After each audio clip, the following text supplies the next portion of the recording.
जरा सोचिए, आप एक ऐसे उम्मीदवार को वोट देने जाते हैं जिसने अपने क्षेत्र में 4 बार विधायक बनकर जनता की सेवा की हो, लेकिन कुछ सालों बाद आपको पता चलता है कि वह तो भारत का नागरिक ही नहीं है। हैरान रह गए ना?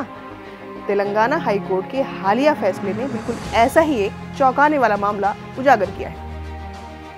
दरअसल तेलंगाना के बीआरएस नेता चिन्नामनेनी रमेश 4 बार विधायक रह चुके हैं, लेकिन हाई कोर्ट ने फैसला दिया कि रमेश भारतीय नागरिक है ही नहीं बल्कि जर्मन नागरिक है। इतना ही नहीं, उन्होंने फर्जी दस्तावेजों के सहारे चुनाव लड़ा, 4 बार जीत भी हासिल की। और इस मामले की शुरुआत कांग्रेस नेता आदि श्रीनिवास की याचिका से हुई, जिसमें उन्होंने रमेश की नागरिकता पर सवाल उठाए थे।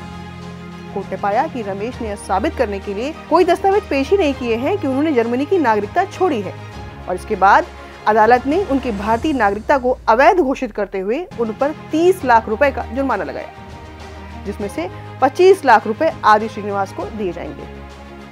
भारतीय कानून के अनुसार अगर कोई व्यक्ति किसी दूसरे देश की नागरिकता लेता है तो उसकी भारतीय नागरिकता अपने आप रद्द हो जाती है। 1955 नागरिकता अधिनियम और संविधान के अनुच्छेद 84A के तहत केवल भारतीय नागरिक ही चुनाव लड़ सकते हैं। दरअसल रमेश का मामला 2020 में तब और उलझ गया जब गृह मंत्रालय ने हाई कोर्ट को बताया कि रमेश के पास जर्मन पासपोर्ट था जो 2023 तक वैध था।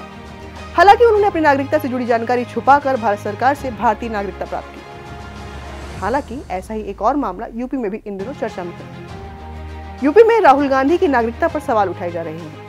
कांग्रेस नेता और सांसद राहुल गांधी पर आरोप लगाया गया है कि उनके पास ब्रिटिश नागरिकता है।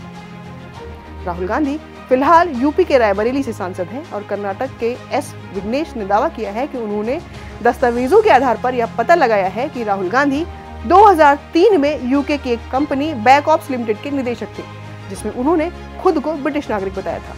और इस विवाद को लेकर दिल्ली और लखनऊ की अदालतों में सुनवाई चल रही है। लखनऊ हाई कोर्ट ने गृह मंत्रालय से स्पष्टीकरण मांगा है, जबकि दिल्ली हाई कोर्ट में सुब्रमण्यम स्वामी की याचिका पर सुनवाई हो रही है। इस मामले पर कांग्रेस और प्रियंका गांधी पहले ही इन आरोपों को खारिज कर चुके हैं। प्रियंका ने कहा था कि पूरा देश जानता है कि राहुल गांधी जन्म से भारतीय हैं और ये आरोप बेबुनियाद है। 2019 में भी ऐसा ही विवाद उठा था, लेकिन सुप्रीम कोर्ट ने इसे खारिज कर दिया था। अगर राहुल गांधी की ब्रिटिश नागरिकता साबित होती है तो भारतीय संविधान के अनुसार उनकी भारतीय नागरिकता रद्द हो जाएगी। साथ ही उन्हें लोकसभा की अपनी सदस्यता से भी हाथ धोना पड़ेगा।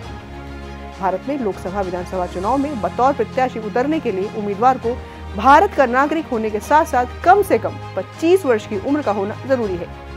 वहीं लोक प्रतिनिधित्व अधिनियम 1951 की धारा 4D के अनुसार जिस व्यक्ति का नाम संसदीय क्षेत्र की मतदाता सूची में नहीं है वह चुनाव में खड़ा नहीं हो सकता।